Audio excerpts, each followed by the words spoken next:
Olá, meus amigos e amigas, estamos hoje em mais um MCast e hoje com a presença do querido amigo, o Pedro Pimenta, alguém que eu aprendi a admirar e que vai contar um pouquinho da sua vida, da sua história, da sua experiência de vida lá nos Estados Unidos e da volta aqui ao Brasil e a iniciativa de abrir uma clínica agora que fica em Alphaville.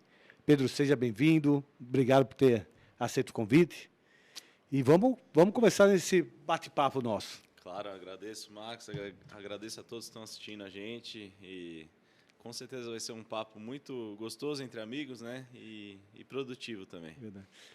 Vamos começar contando, Pedro, da sua experiência de vida, né? Você, quantos anos você tinha quando teve a internação e acabou levando a amputação? Qual era a sua idade? Eu tinha 18 anos quando eu contraí uma meningite bacteriana, né? Que foi muito rápido, na hora do almoço eu estava 100%, havia feito aulas do cursinho. Meu plano era seguir o caminho do meu pai e dos meus irmãos, né, que são engenheiros, e poder dar esse orgulho aí para o meu pai de formar 3 engenheiros em casa, né?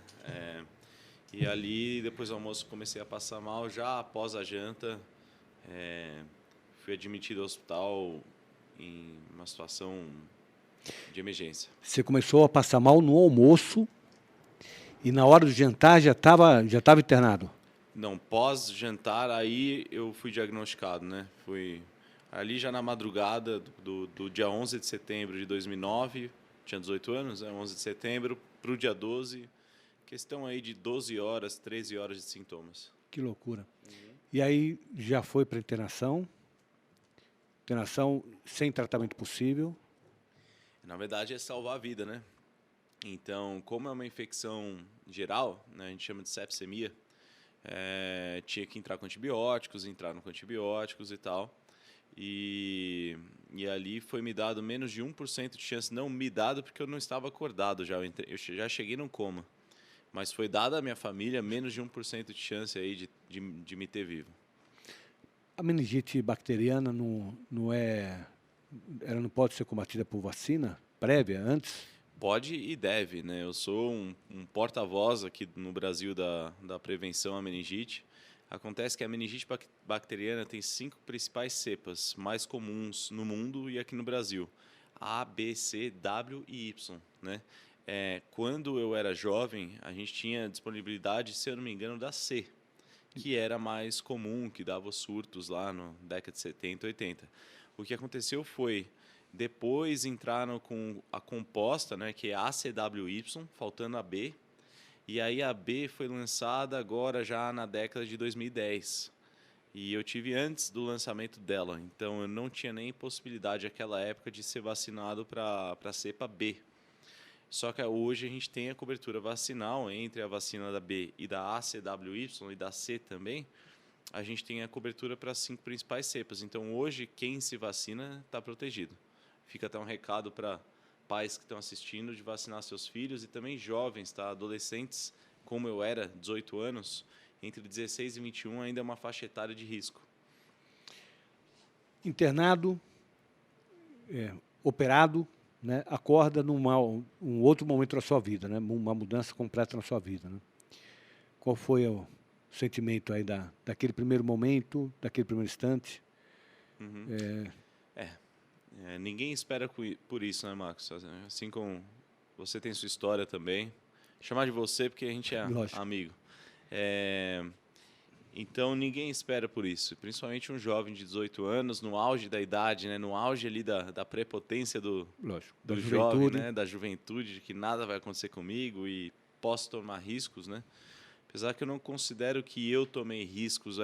A meningite bacteriana, naquele caso, não foi em decorrência de uma atitude minha ou de uma omissão minha ou dos meus pais, né? Foi mais um azar mesmo. Acho que meu sistema imunológico estava frágil aquele ano. Eu estava em cursinho pré-vestibulando. Final de semana saía com os amigos, pouco sono, né? Então, e aconteceu. Então, quando eu acordei daquele coma de uma semana, eu vi que meus braços e pernas estavam gangrenados, né? E ali eu entendi que era muito séria a situação, né? Então, foi um mês lutando pela minha vida, não tinha condições de entrar numa cirurgia. E aí, finalmente, resolveram amputar e E eu não conhecia ninguém amputado. Eu via na televisão atletas paralímpicos, né?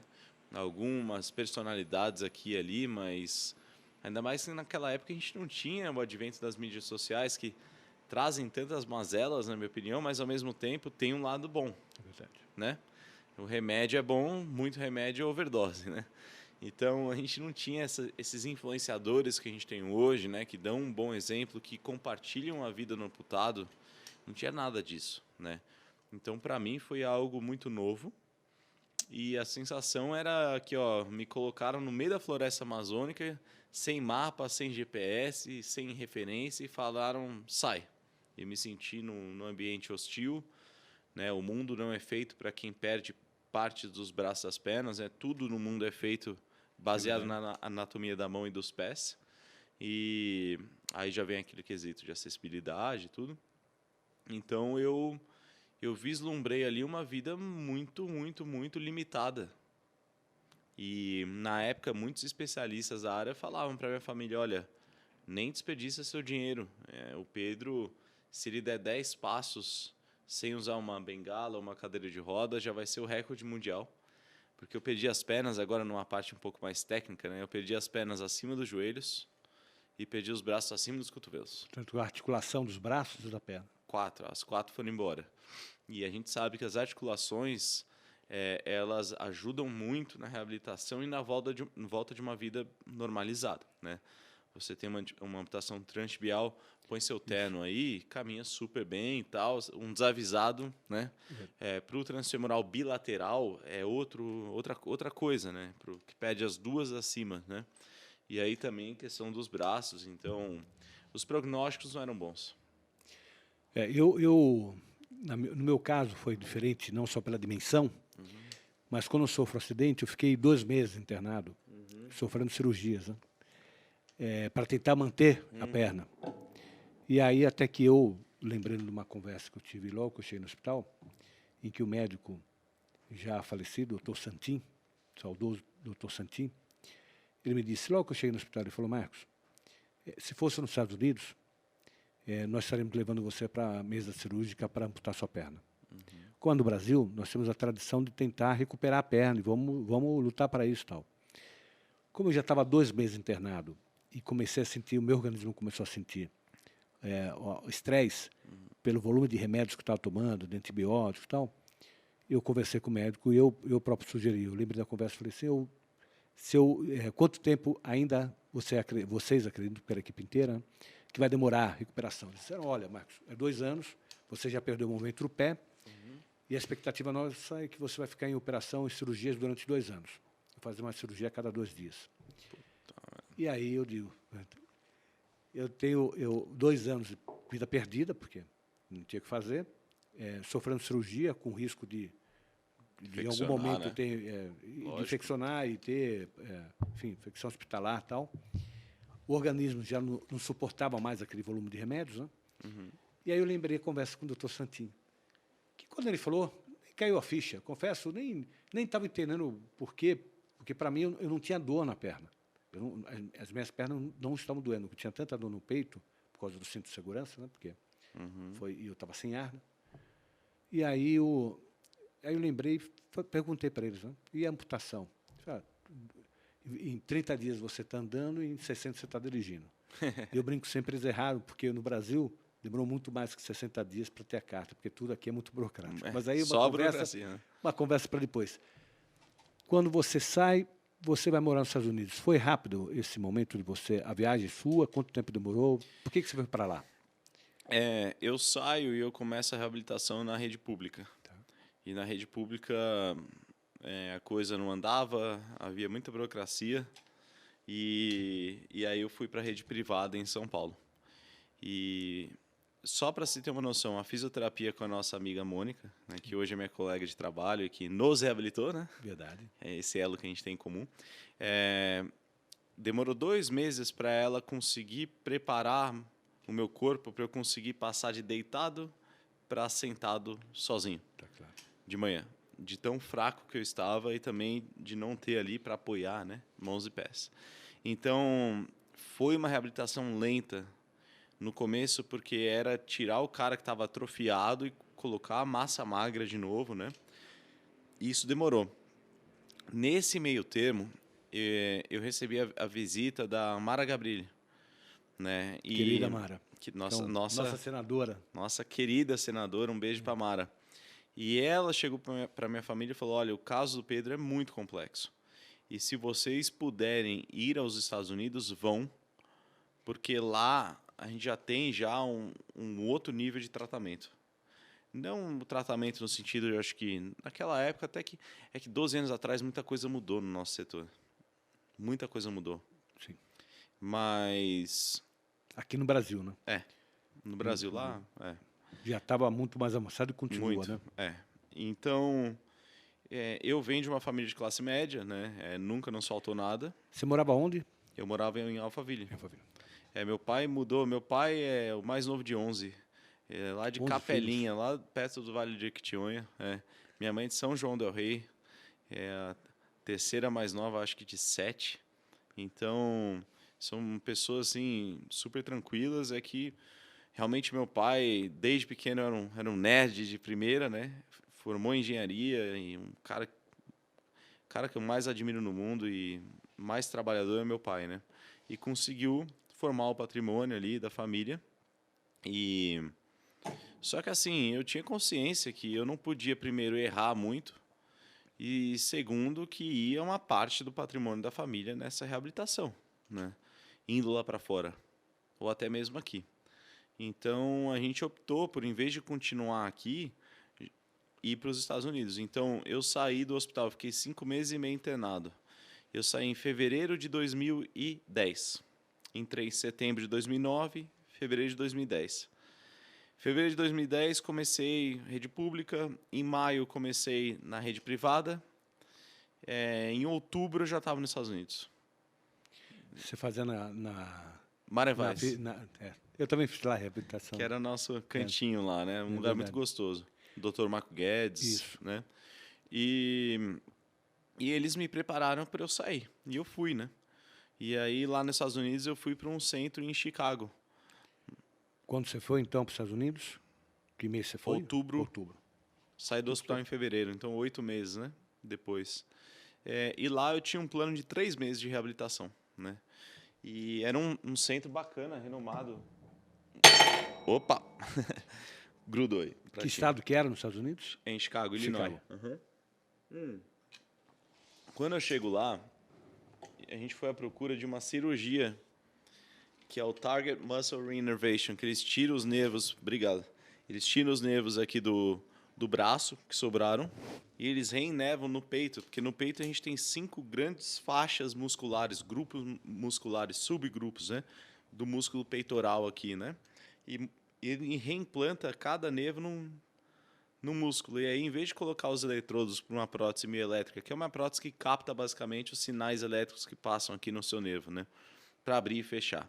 Então, em vez de flexionar bíceps e tríceps, ele reinervaria aqui, e aí você pensaria na nossa mão fantasma em abrir a mão, e ela pegaria o sinalzinho aqui, esse músculo mexeria, né? O nervo mandaria sinal aqui para o peito. Então, você teria 5 eletrodos no peito em vez de 2 no braço, né? Só que chegou lá e falou: Pedro, isso aqui é pesquisa, cara. E me deu esses braços, que são braços 100% mecânicos, de gancho. Isso aqui é design das grandes guerras, né? Então, coisa antiga. E na hora eu falei: poxa, mas eu vim aqui para uma mão biônica, né? Mas aí o braço, tal, aos poucos eu fui aprendendo e tal, só que eu ainda estava na cadeira de rodas. No final dos 3 meses de tratamento, eles também olhavam para mim e falavam: olha, o seu caso é muito complexo, você tem que estar na cadeira de rodas e você tem que ter um cuidador ao seu lado. E eu fiquei muito frustrado, né?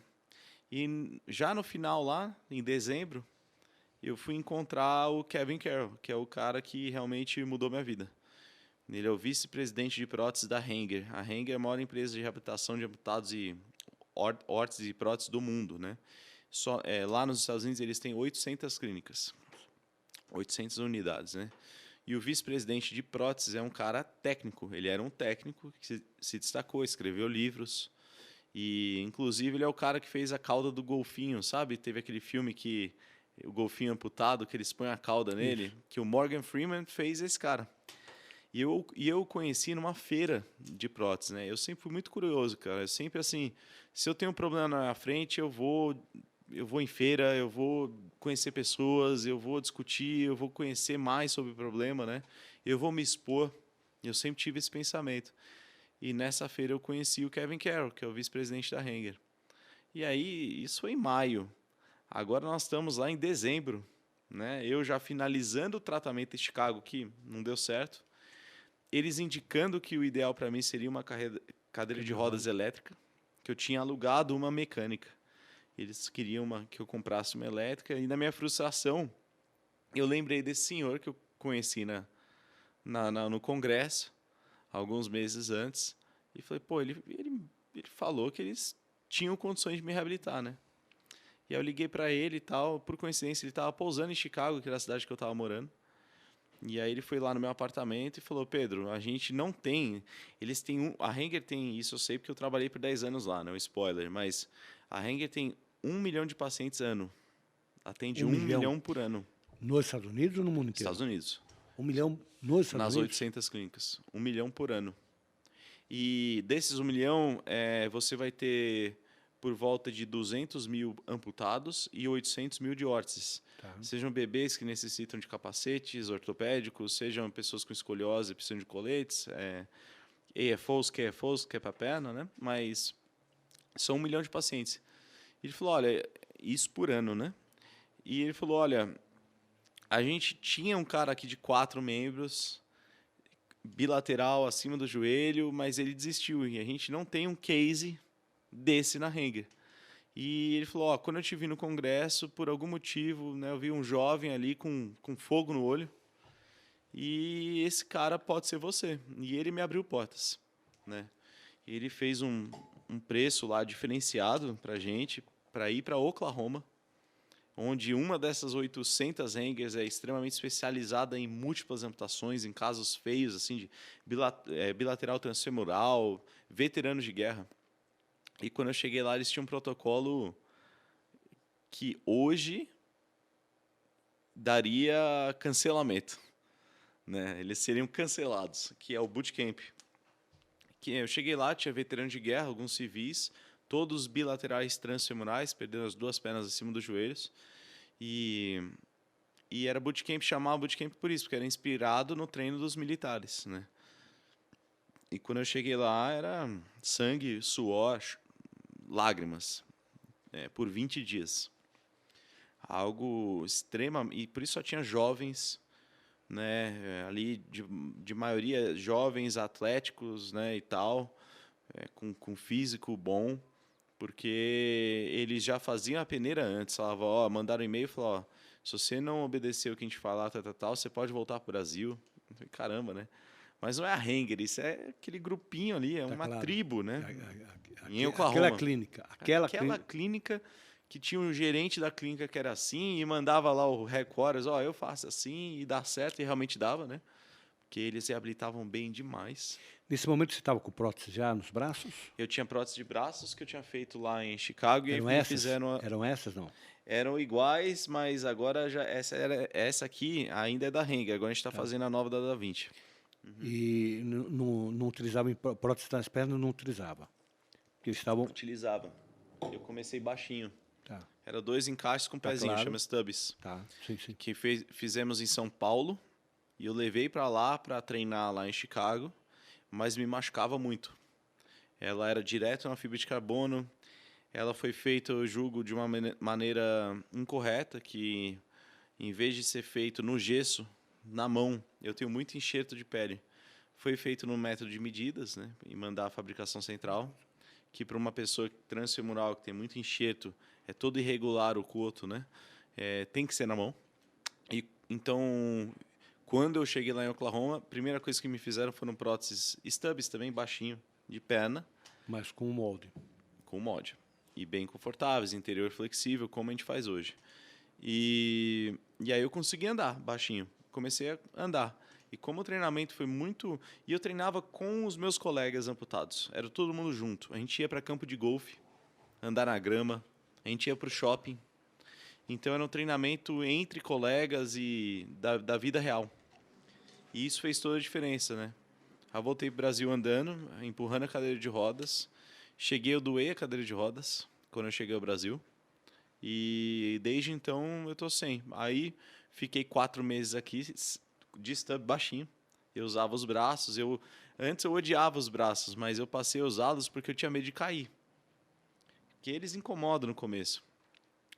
E por eu ter medo de cair, eu comecei a andar o dia inteiro sem cadeira de rodas. Começou a ficar imprático, ficar tirando e colocando braço o dia inteiro. Então eu comecei a usar full time, braços e pernas.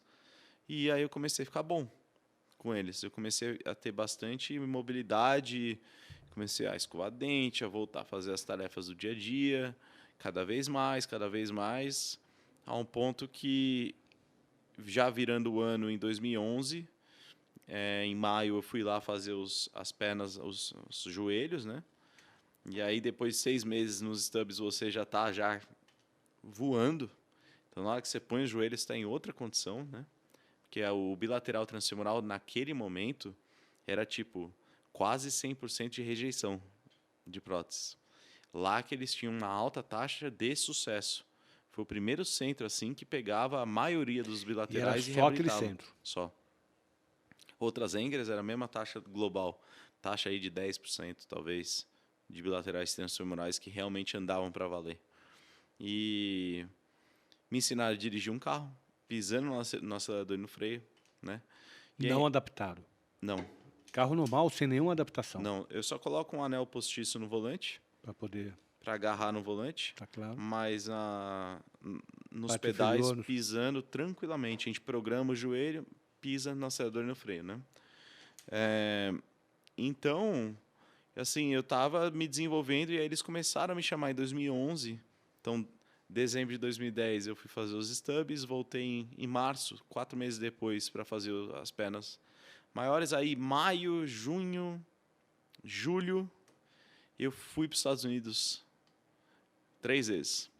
Porque eles começaram a me chamar para palestrar e mostrar o case deles, que eles tanto queriam, de um amputado nível máximo de severidade, né? Acima das articulações, e mostrando o que eu estava sendo capaz de fazer, dirigindo, mostrava vídeo, e eu ia palestrar nos congressos, na Associação Americana de Prótese e Órtese, na academia, lá na Alemanha, na ISPO, para investidores a Henger, né? Então eu comecei a virar um freelancer dele, muito requisitado. Aí no final de 2011 veio o convite de fazer faculdade lá, e que eles tinham um plano para mim, um plano de carreira. E aí eu fui. Foi com quem? A família foi junto? Foi sozinho? Fui com eu tinha um cuidador na época. E chegou naquela época, eu coloquei as pernas em março, né? E aí em dezembro eu fui para os Estados Unidos. E eu fechei 40 dias com ele lá. E eu coloquei 40 dias para ter o relógio ali, né? A água subindo, né? E ter essa necessidade, porque ainda faltavam coisas, principalmente colocar as próteses de manhã, eu não conseguia. Então, eu fui com ele por 40 dias. Nesses 40 dias, com a pressão, e eu acho que eu opero melhor sob pressão. Então, eu aprendi o que faltava para aprender para estar 100% independente num país onde você não tem a família, né? Aí ele voltou, eu fiquei lá. Ficou sozinho. Família inteira aqui. Nosso amigo Paulo de Almeida, você conheceu lá ou conheceu aqui? O Paulo... Eu conheci o Paulo, quer ver? Na verdade, o Paulo foi um dos primeiros amputados a me visitar lá no Maranvais. Então, eu conheci no primeiro dia que eu cheguei lá, numa cadeira de rodas, vindo da rede pública, ele estava lá. Né? E é um figura... Comigo aconteceu a mesma coisa.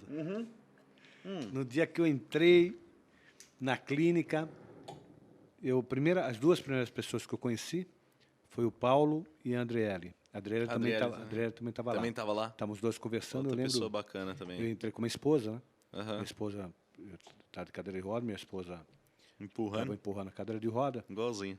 E nós paramos, ficamos conversando um pouquinho e tal. Foi muito legal aquele primeiro contato, né? Porque importantíssimo. A gente chama de peer support, isso. A Henger, ela leva o peer support muito a sério. Isso está no meu sangue. Foi por conhecer outros amputados. Eu fui treinado não só por fisioterapeutas, eu fui treinado por amputados. né? E isso, Faz primeiro, diferença. é aceitação. Porque você precisa se aceitar antes de qualquer coisa. Você não pode sonhar alto na vida depois de um trauma desse, sem primeiro, no seu coração, tá tudo acertado. É verdade. Né? É verdade. E conhecendo outros amputados é o atalho para você se aceitar. Eu tive um momento na clínica, porque eu além da perna direita, eu tive uma fratura no joelho esquerdo. Certo. E a dificuldade no começo para voltar a andar era o joelho esquerdo, não era a perna direita. A perna direita com a prótese eu não tive dificuldade. Ela queima rápido e que não deixa era o joelho esquerdo, porque eu tinha que, por indicação médica, eu tinha que pisar de forma muito leve, né? Não colocar peso na perna esquerda. Né? E aí vinha aquela dor, né? O corpo não está preparado, você fica muito tempo deitado, né? E aí quando você vai levantar, é uma dor muito intensa, né? E aí eu acho que a Mônica, voltando para a Mônica, né? Eu acho que a Mônica percebeu, ela estava querendo avançar e eu talvez não estivesse avançando a mesma velocidade que ela achava que eu devesse, que eu tinha condições de ver. O que ela fez? Ela fez um vídeo com todo mundo que frequentava lá a clínica, naquele momento, né? Isso foi em 2015, você não estava mais lá. Com todo mundo que frequentava a clínica, Marcos, vamos andar? Marcos, olha aí, quero ver você andando e tal. E ela me passou os vídeos, né? E aí eu estava sentado, ela falou, Marcos, deixa eu te mostrar. Estava na barra, né? Sentado na cadeira, que eu não conseguia levantar. Eu tentava levantar com os braços, eu não conseguia. Aí ela me mostrou os vídeos e tal. Eu falei assim, agora o que você vai falar para eles? Eu falei, vou tentar. E aí eu pego e forço, e aí eu dou meus primeiros passos. Aí eu levantei da cadeira, não voltei a sentar mais. Uma reserva ali, né, que tava. Não voltei, graças a Deus, não voltei a sentar mais na cadeira. E aí você ficou quanto tempo nos Estados Unidos? Porque aí você foi fazer curso para o quê? Qual foi o curso que você fez? Economia. Eu fez engenharia? O Kevin, que era o vice-presidente, queria que eu me formasse um protesista. Tá. Meu pai queria engenharia. Isso. E eu me encontrei na economia. Eu queria adquirir essa mentalidade do economista. Eu não queria o diploma para entrar em processo seletivo, né? Porque eu já estava encaminhado na Henger. Então, foi muito mais assim uma área que eu gosto de estudo. E também eles chamam lá, né, de economic way of thinking, né? É o jeito da economia ou do economista de pensar, né? Então eu me encantei por isso, de tomar decisões e tal. Por isso que eu fiz. Você fez aonde? Que lugar que você fez? Na universidade na USF, University of South Florida, que é lá em Tampa. Que é, acho que Você estava morando lá já? Aí nesse momento eu estava morando lá. Eu morava em St. Petersburg, que é perto de Tampa ali, na praia, onde tem as praias mais bonitas e tal. Porque ali tem a faculdade que a Henger é a maior doadora de prótese e órtese. E eu fui lá para isso. Só que quando eu cheguei lá, eu vi que a profissão era muito mais manual do que eu pensava. Né? Eu estava no começo ainda de trabalhar com isso e tudo. E aí eu cheguei para o Kevin, que acabou virando um pai para mim, virou tipo um padrinho, né? No Thanksgiving, Natal, que eu ficava largado lá, porque lá na feriado já volta a trabalhar. Natal, dia 26, se for dia de semana, você já está trabalhando, né? Então eu passava muito Natal e feriado lá. E aí, com o Kevin, eu falei, olha, vai ser economia. Ele super apoiou, meus pais também adoraram a ideia. E eu quebrei a sina lá da família ser de engenheiros, mas acho que a economia foi muito bacana também. Até para a minha formação, né, de tomar de decisões na minha carreira que vieram depois, vieram muito desse negócio da economia, do pragmatismo, né, de você isolar ali as variáveis e tentar entender cada uma delas. E é um jogo de xadrez, né? Acho que você tem que ter essa mentalidade, né? A teoria dos jogos. Teoria dos jogos, né? Se eu der esse passo aqui, qual que eu passo, né, dali? E isso foi muito bom. Aí enquanto eu estudei, trabalhei, né? Deixa eu perguntar uma coisa.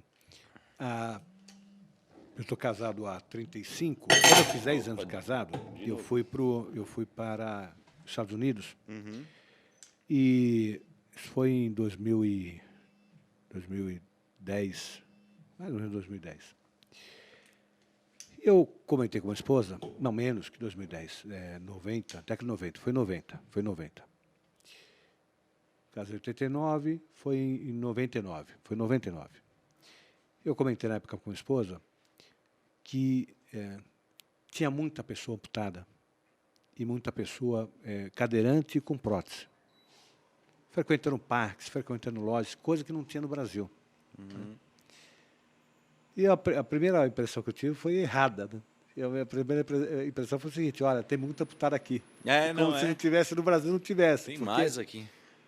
Per capita tem mais aqui. Mas é porque lá você tinha acessibilidade, além dos equipamentos, além da tecnologia mais adiantada, você tinha acessibilidade, coisa que naquela época no Brasil não tinha. Ninguém falava em acessibilidade no Brasil. Até que 90 ninguém falava. A faculdade tinha acessibilidade plena, tinha dificuldade para... Não tinha. Acessibilidade plena. A cidade... Cidade, tudo. Ainda a Flórida que é muito plana. Você vai para Boston, você vai ter um pouquinho mais de dificuldade. Que você vai ter um paralelepípedo além do frio. Você vai ter um pouco mais de dificuldade, mas quesito acessibilidade nos Estados Unidos é maravilhoso, porque eles têm o ADA, que é o American Disability Act, né, que é o similar que a Mara passou aqui, né, que é a Lei Brasileira de Inclusão, sim. LBI. Então, só que lá tem o lance do patriotismo e de querer, do endeusamento, e acho correto, né, dos veteranos de guerra, principalmente o que eles chamam de Wounded Warriors, né, que são os guerreiros feridos. Então, eu acho que tem uma preocupação gigantesca. Por exemplo, o cara que tem uma padaria pequenininha lá no interior de Kansas, o dinheiro contado, ele vai fazer uma rampa. Pô, aqui o cara não faz. O cara fala, não vou gastar dinheiro com isso, nunca vi ninguém cadeirante vir aqui. Isso. O cara lá nem precisava da lei. A lei veio para unificar e padronizar a altura e tal. Mas o cara lá fala, olha, a gente precisa construir um país que acolha bem, porque esses caras sacrificaram tudo pela gente. Então, os veteranos lá acho que tem muita influência na maneira como os Estados Unidos criou esse ecossistema de acessibilidade e inclusão. Aí você acaba a faculdade. Acaba a faculdade, se 2016, forma lá. Uhum. Ainda morando sozinho. Morando sozinho. Ali na faculdade eu estava morando com amigos. Amigos dessa área de prótese, que estavam... Porque como a faculdade de prótese era ali do lado, né? Eu acabei morando com alguns amigos, mas tinha meu quarto lá. O que é faculdade de prótese? O que é faculdade de prótese? Prótese e órtese, né? Então, para formarem ortesistas e protesistas, ou seja, clínicos, porque lá é um pouco diferente daqui. Lá você tem o nível técnico e o nível clínico. O nível técnico, o cara não vê o paciente, ele não encosta no paciente. Ele fica lá no lab, na oficina dele, fazendo retificando, a prótese, tal. Fazendo prótese. O clínico, ele é o cara, como o nome diz, ele vê pacientes. Ele atende pacientes, né? Então, a faculdade que tinha lá tanto formava os técnicos, também formavam os clínicos. Na época, era um bacharelado em órtese e prótese. Então, eram 4 anos. Vou pegar esse gancho. Europa, os países também, você tem bacharelado, são 4 anos. Uhum. E no Brasil, nós não temos nada. Nada. Não temos profissionais habilitados. Temos profissionais, evidentemente, mas com a qualificação técnica de bacharelado, no Brasil nós não temos faculdade, não temos reconhecimento da profissão. E, muitas vezes, o cidadão que vai mexer com a prótese, com a órtese, não tem condições técnicas para fazer, porque ele não conhece o corpo humano sequer, né? Não, nem sua anatomia. Isso é uma demanda que precisa ser suprida no Brasil. Aqui no Brasil, você vai ter excelentes técnicos, mas no jeito brasileiro. São aqueles caras que estavam no lugar certo, na hora certa, como o Leandro, que hoje trabalha comigo, que, na minha opinião, ele é um dos... Top. Acho que na opinião de todo mundo.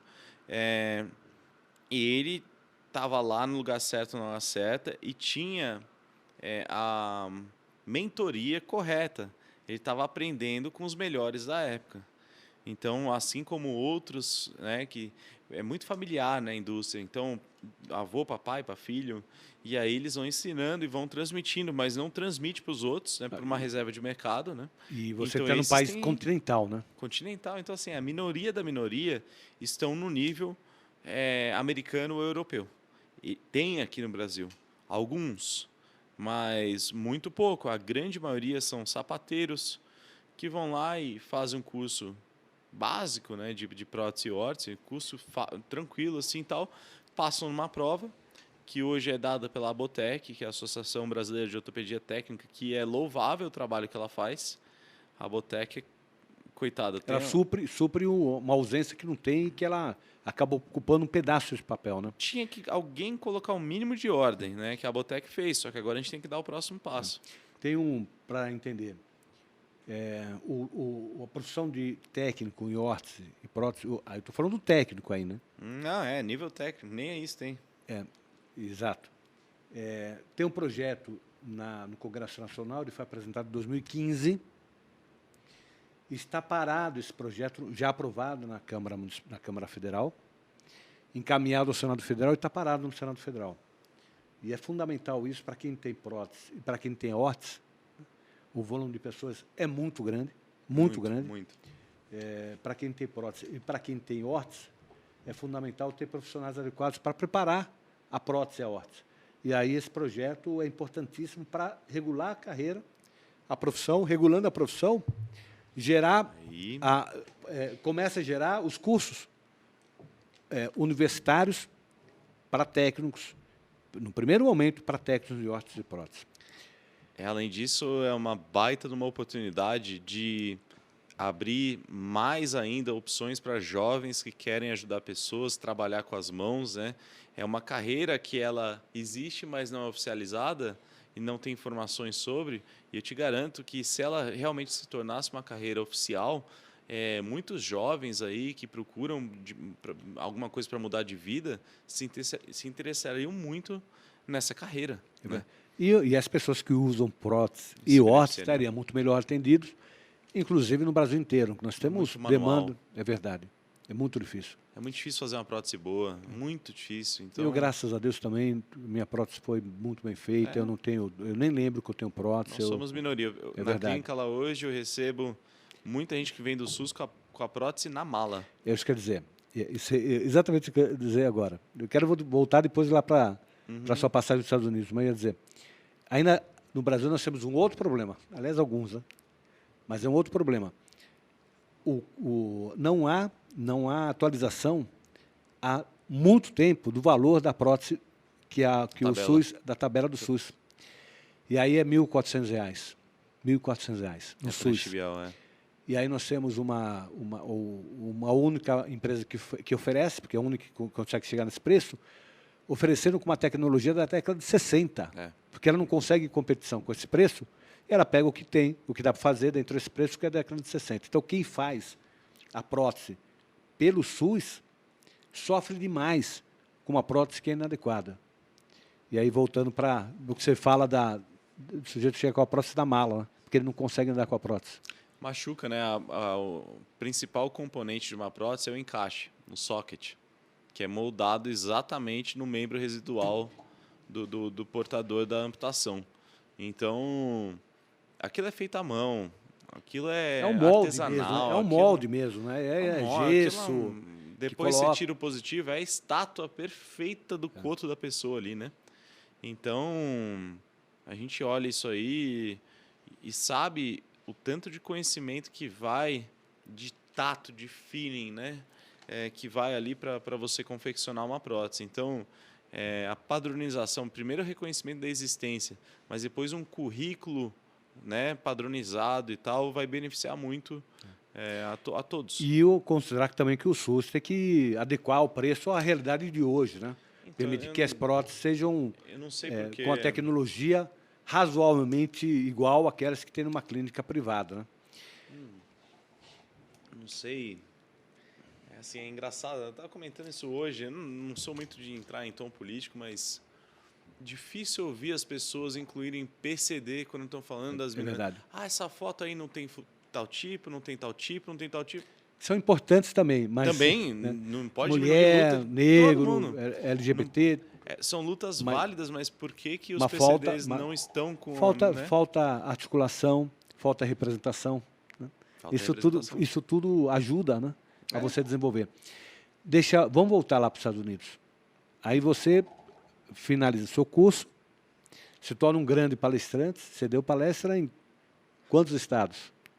Americanos? É. 40, de 50.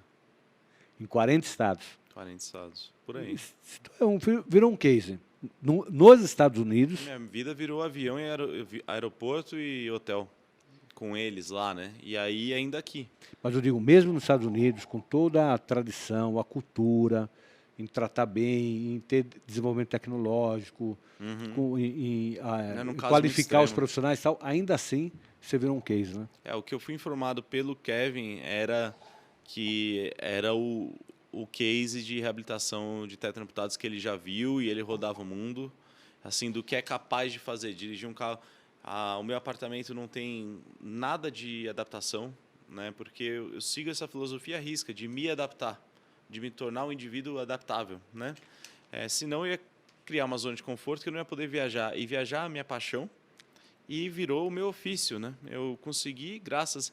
São coisas da vida, Max. Assim, essa tragédia que a gente ficou tão chateado, depois acaba abrindo portas, se a gente ficar atento. Porque uma tragédia dessa fecha portas. É verdade. Né? Nós não vamos nunca para a seleção brasileira de futebol, né? Tirar o lugar do Neymar lá. É claro, se tivéssemos pernas, tiraríamos Com imediatamente, certeza. né? Tranquilo. Então, assim, óbvio que fecham-se portas. Eu amava tocar guitarra e jogar bola. E imediatamente perdi braço, não toco mais guitarra, pedi pernas. Que time você torce? Eu sou cruzeirense, cara. Não posso nem falar nisso. Então, assim... Se essa pessoa fica só olhando a porta fechada, que se fechou, e lamentando, e vendo se ela abre, e acorda e você olha a porta e ela está fechada, e não tirar o zoom e perceber as outras portas que se abrem, né, ela vai viver uma vida muito triste. Eu tive uma discussão não, né, uma conversa com a minha esposa, logo que eu saí do hospital, porque o sentimento de proteção, né? Então... o cuidado excessivo e tal. E eu saí do hospital e disse a ela, eu falei, chamei a Estela, falei, Estela, no dia seguinte eu vou estar trabalhando. Então, mas espera um pouquinho, eu falei, esperar nada, eu vou estar trabalhando, porque eu preciso colocar na minha cabeça que eu não estou doente. Eu sofri um acidente, o acidente levou a uma amputação, eu ainda estou no processo de recuperação, fiquei alguns meses ainda de cadeira de rodas, né? Mas eu tinha claro que se ou eu fazia isso, que era levantar, ir atrás e já entrar no carro outra vez, voltar a viajar, ou o risco de eu me acomodar naquela situação, né, seria muito grande, porque é uma dificuldade, né, Pedro? Nós somos seres humanos, né? Então, diante de uma dificuldade, acho que o primeiro sentimento nosso é nos resguardar, né? E se você se resguarda, você não retoma a sua vida, né? Você tem que sair da zona de conforto. E a gente tende a colocar essa pecha, né? Imediatamente, pedir braço e perna, já era. Só café com leite. É verdade. Não dá pra fazer mais nada e tal. E a gente, por falta de contato com esse mundo, né? Por isso a importância da representatividade.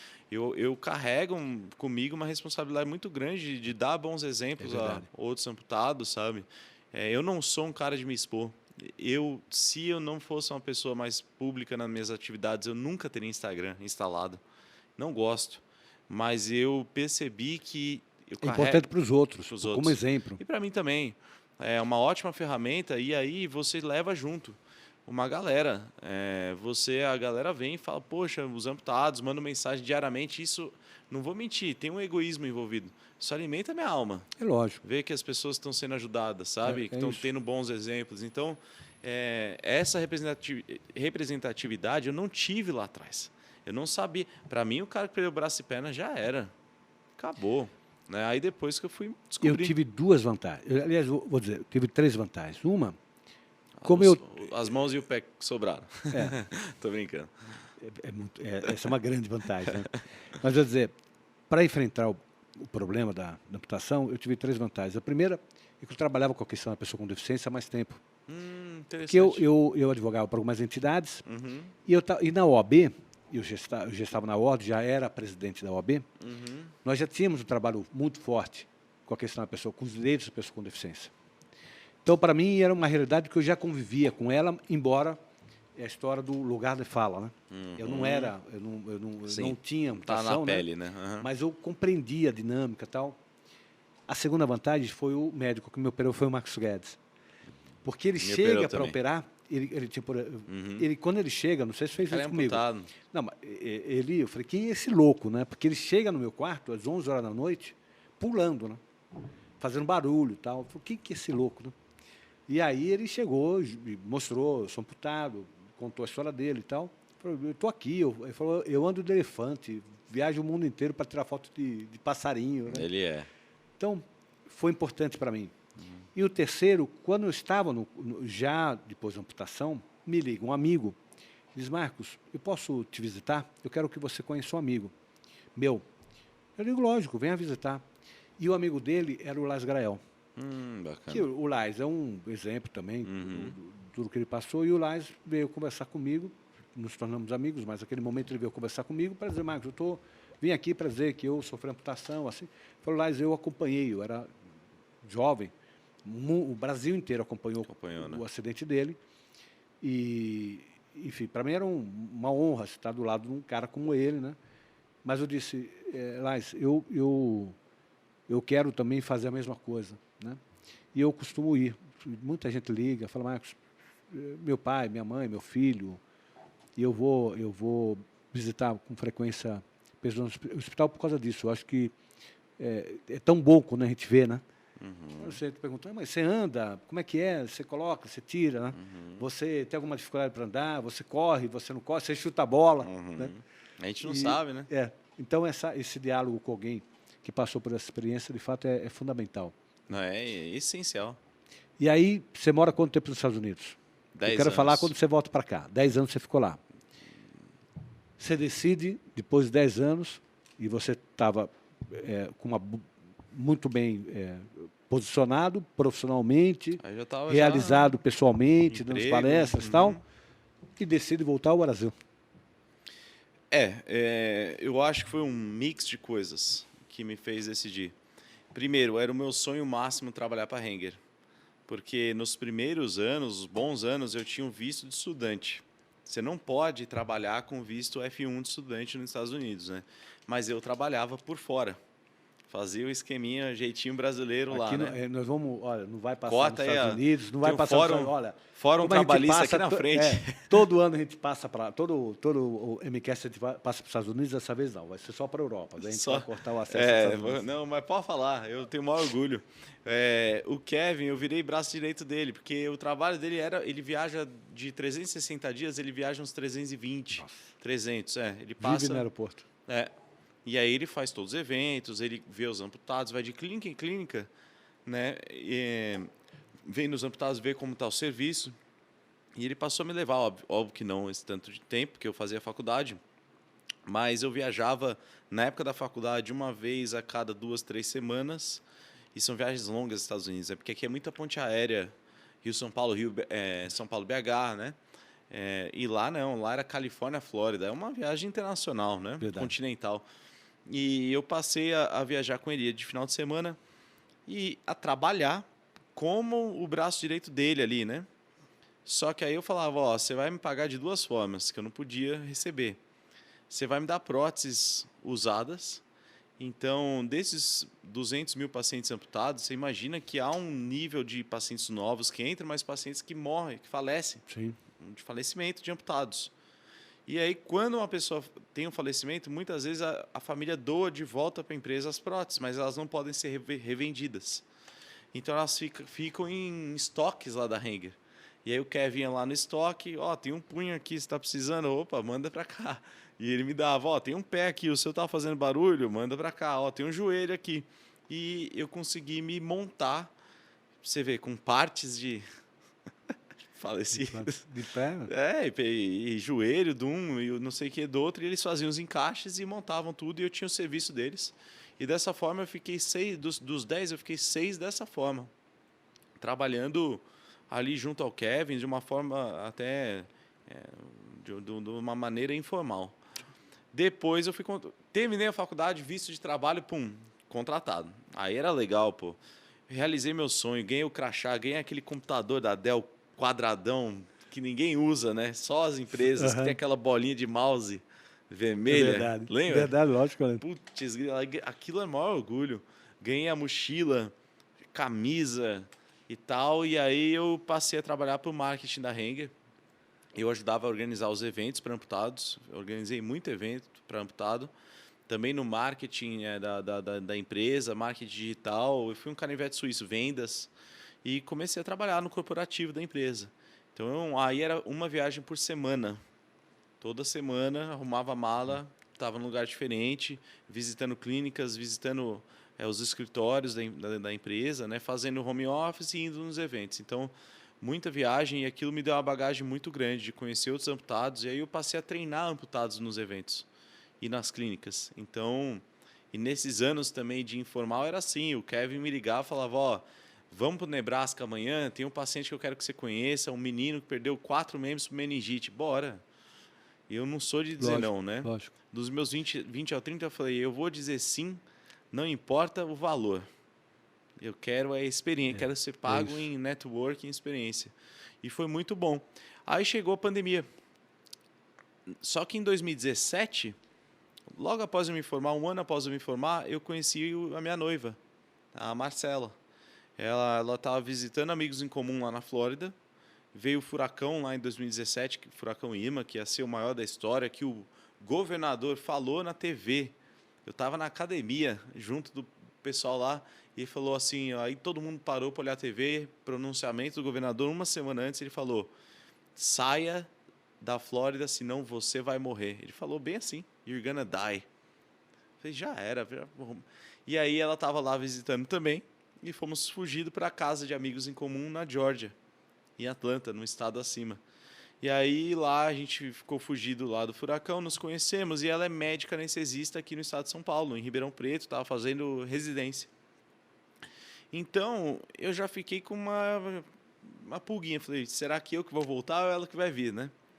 E, além disso também, o sonho de ganhar o crachá da Renger veio com um balde de água fria também, que, na verdade, o meu sonho sempre foi ter a minha clínica. E quando eu entrei na Renger, eu percebi que eu era um de 8 mil funcionários. E aquele crachá era muito mais um número do que a foto nele, né? Em várias circunstâncias. Quando eu estava nos eventos lá e tal, maravilha. Mas depois eu voltava, planilha de Excel, não sei o que eu gosto de fazer, mas eu me sentia mais um ali. Então, aos poucos, eu estava me sentindo que um ciclo de 10 anos estava se fechando. Eu tinha claro esse sentimento em mim que um ciclo estava se fechando e que eu não sabia qual era o próximo. E na época da faculdade, em 2015, eu fiz um business plan da DaVinci, porque era uma matéria que a gente tinha que criar uma empresa. E eu criei uma clínica, juntando tudo que eu vi de melhor nos Estados Unidos e tudo que eu vi de pior no Brasil e nos Estados Unidos, porque lá tem coisa ruim também. Lógico. Inclusive várias Rengers ruins. 800, não dá para ter 800 no nível qualidade. Estado da arte, né?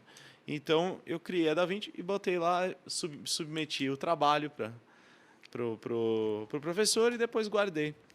2020 veio a pandemia, o Trump ia fechar tudo, vim para o Brasil fazer home office para a Renger daqui. E a minha noiva tinha acabado de terminar também a residência médica e ela veio trabalhar em Barueri. E meus pais moravam ali em Santana de Parnaíba, tudo junto. Alugamos um apartamento porque a pandemia, né, foi o que foi. E eu no apartamento ali fazendo home office, mas falando, cara, será que tudo está me indicando que agora é hora de tomar coragem e empreender? Eu sempre tive medo de empreender, porque a minha família é de engenheiros que trabalham para grandes empresas, tá ponto. Claro, tá claro. Né? E eu senti também que eu, no Brasil, não estando nos Estados Unidos, a Renger continuava a mesma.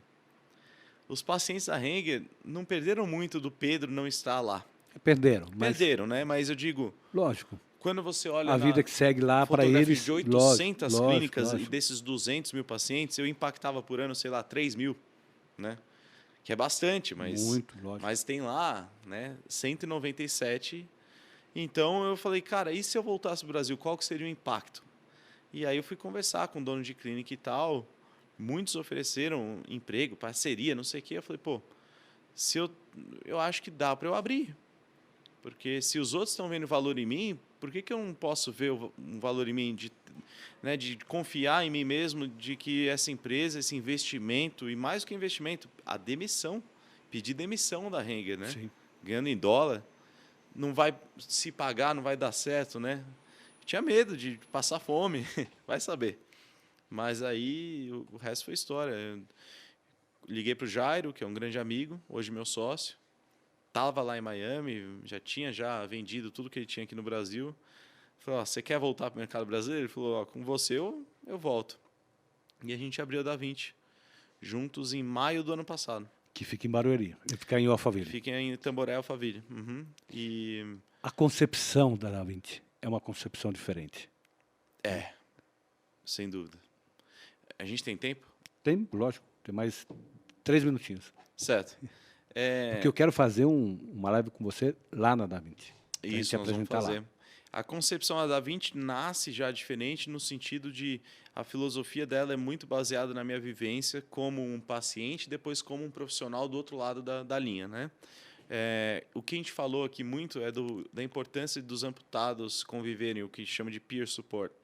Então, o que a gente via muito, as clínicas eram casinhas ou prédios comerciais transformados em clínica, com várias salas, com a recepção, revista caras.